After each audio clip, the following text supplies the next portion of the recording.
SIR এর নাম করে যদি একটা ভোটারের নাম বাদ যায়, যারা বাদ দেবে তাদের চোখ দুটোকে উপড়ে ফেলা হবে এখান থেকে একেবারে। রক্ত গঙ্গা বইয়ে দেবো বাংলা জুড়ে। পশ্চিমবঙ্গে এসআইআর এখনো শুরু হয়নি, কিন্তু এসআইআর নিয়ে তৃণমূল নেতা নেত্রীদের হুমকি হুঁশিয়ারি চলছে। ভোটার তালিকার বিশেষ সংশোধন নিয়ে এবার ফের সুর চড়ালেন অনুব্রত মণ্ডল। কারো ক্ষমতা নাই ভোটে বাদ দেয়, আমরা উড়িয়েছে জুড়ে বসি নাই। আমরা দীর্ঘদিনকার লাভপুরের মানুষ, আমরা বাংলাদেশ থেকে আসি না, আমরা কোনো বিদেশ থেকে আসি না। ক্ষমতা নাই বিজেপি সরকারের ভোটার লিস্ট থেকে বাদ দিয়ে দেবে। সব মানুষকে আমি একটা কথা বলছি, খালি ভোটের দিন আর ভোটার লিস্টের কাজটা যেন দেখে দেবেন, এইটাই আপনাদের কাছে আমার অনুরোধ। বাদ বাকিটা আমরা বুঝে নেব,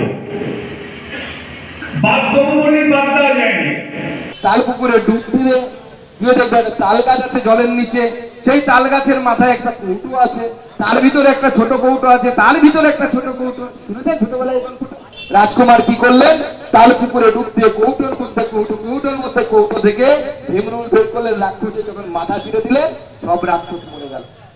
সেরকম তৃণমূল কংগ্রেসের প্রাণ এই এসআইআর এর মধ্যে আছে, ভোটার লিস্টের মধ্যে আছে। গত কয়েকদিনে এসআইআর নিয়ে বারবার হুমকি হুঁশিয়ারি সুর শোনা গেছে তৃণমূলের নেতা, সাংসদ, বিধায়কদের গলায়।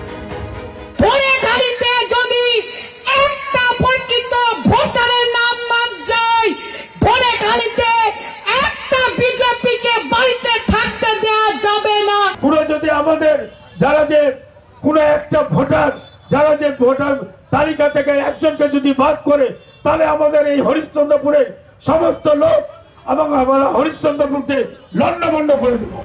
তৃণমূলের নেতা নেত্রীরা যখন এসআইআর নিয়ে হুমকি দিচ্ছে, তখন পাল্টা বিজেপির মুখে আবার শোনা গেছে রাষ্ট্রপতি শাসনের হুঁশিয়ারি।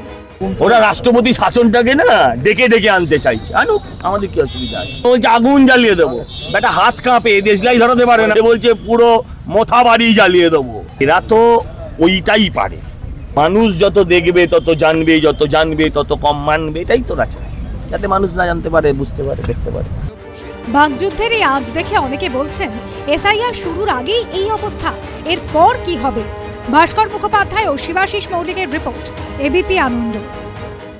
একটা গন্ডগোল পাকাচ্ছে এরা, বিএলওদের দিকে দৃষ্টি রাখুন আপনারা। যিনি আমার দলের বিএলএ আছেন, ওই বিএলওর সাথে, ওই সরকারি আধিকারিকের সাথে আপনাকেও বাড়ি বাড়ি যেতে হবে।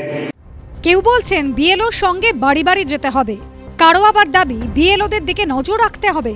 তৃণমূলের বিধায়ক থেকে তৃণমূলের শ্রমিক সংগঠন আইএনটিটিইউসি নেতার মুখে একটাই নাম, বিএলও, অর্থাৎ বুথ লেভেল অফিসার। ভোটার তালিকার বিশেষ সংশোধন প্রক্রিয়া যাদের ভূমিকা অন্যতম গুরুত্বপূর্ণ। এসআইআর এর আগে তারাই এখন রাজনৈতিক তরজার কেন্দ্রবিন্দুতে।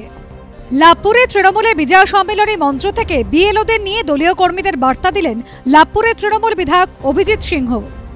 যিনি আমার দলের বিএলএ আছেন, ওই বিএলওর সাথে, ওই সরকারি আধিকারিকের সাথে আপনাকেও বাড়ি বাড়ি যেতে হবে। সমস্যা যদি হয় ওইখানেই তার সমাধান করতে হবে, প্রতিবাদ করতে হবে।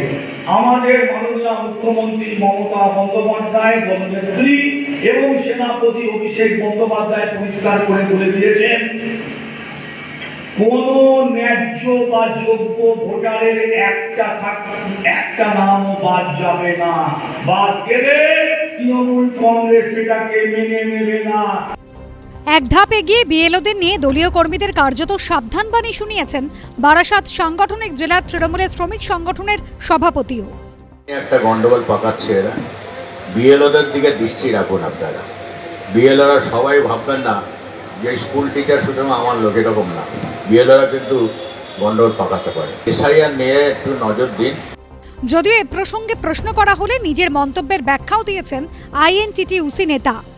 আমি বিএলওদের সম্বন্ধে সেইভাবে বলিনি, যদি কেউ দলবাজি করেন বিএলও, আমরা নিশ্চয়ই নজর রাখবো, নিরপেক্ষভাবে কাজ করুন, আমাদের আপত্তি নেই। এসআইআর নিয়ে তৃণমূল কংগ্রেস জানে যে এসআইআর যদি বিহারের মতো সঠিকভাবে ইমপ্লিমেন্টেড হয়, তাহলে পরে পশ্চিমবঙ্গে তৃণমূল কংগ্রেসের ক্ষমতা থেকে সরে যাওয়া শুধুমাত্র সময়ের অপেক্ষা। এই আবহে রাজ্য জুড়ে 4000-এরও বেশি বুথ লেভেল অফিসার বা বিএলও নিয়োগ নিয়ে অভিযোগের প্রেক্ষিতে এবার জেলা শাসকদের থেকে রিপোর্ট চাইল মুখ্য নির্বাচনী আধিকারিকের দফতর। সূত্রের খবর, দক্ষিণ 24 পরগনা এবং পূর্ব মেদিনীপুরের জেলাগুলিতে বিএলও নিয়োগ ঘিরে লাগাতার অভিযোগ জানিয়েছে বিজেপি সিপিএম। সেই অভিযোগের পরিপ্রেক্ষিতে এবার অভিযোগ খতিয়ে দেখার নির্দেশ দিল মুখ্য নির্বাচনী আধিকারিকের দফতর। আগামী সপ্তাহের মাঝামাঝি রিপোর্ট জমা দিতে হবে সংশ্লিষ্ট জেলা শাসকদের।